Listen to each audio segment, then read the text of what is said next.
காட்டுல கிளியும் காக்காயும் உட்காந்து பேசிட்டு இருந்துதான்.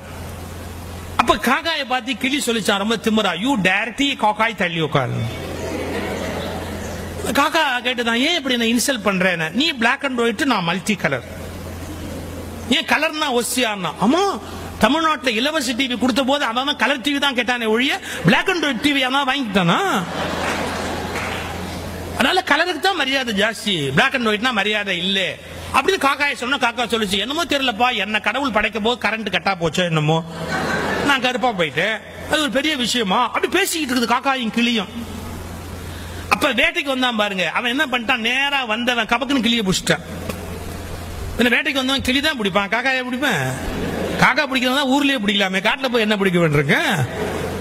ஆக்சுவலா தமிழ்ல காக்கா பிடிக்கிறதுங்கிற வார்த்தை கேட்டிருக்கீங்களே, அது எப்படி வந்ததுன்னு தெரியுமா? காக்கை பிடித்தல், வேற ஒண்ணும் இல்ல.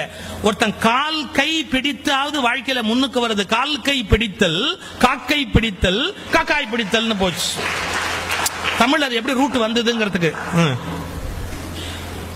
இப்ப இந்த காக்காயை விட்டுட்டு கிளிய அப்படியே லபக்குன்னு கிளியை பிடிச்சிட்டா. கிளியை பிடிச்ச உடனே நமக்கு என்ன தெரியுது? முதல் லெசன், அழகு எவ்வளவு அழகானதோ அவ்வளவு ஆபத்தானது.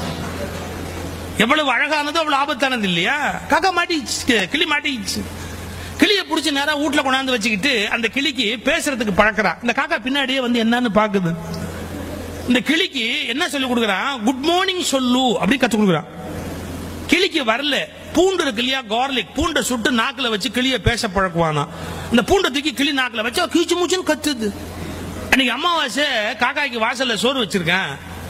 அவன் பொண்டாட்டி கா கான்னு கத்துற உடனே அந்த காக்கா சோத்தை பார்த்து கிளிய பார்த்து, சோத்தை பார்த்து கிளிய பார்த்து ஒரு வார்த்தை சொல்லிச்சு. பாத்தியாடா, அவன் பாஷையில பேசுறதுக்கு உனக்கு சூடு வைக்கிறான், என்ன என் பாஷையில கூப்பிட்டு சோறு வைக்கிறான்.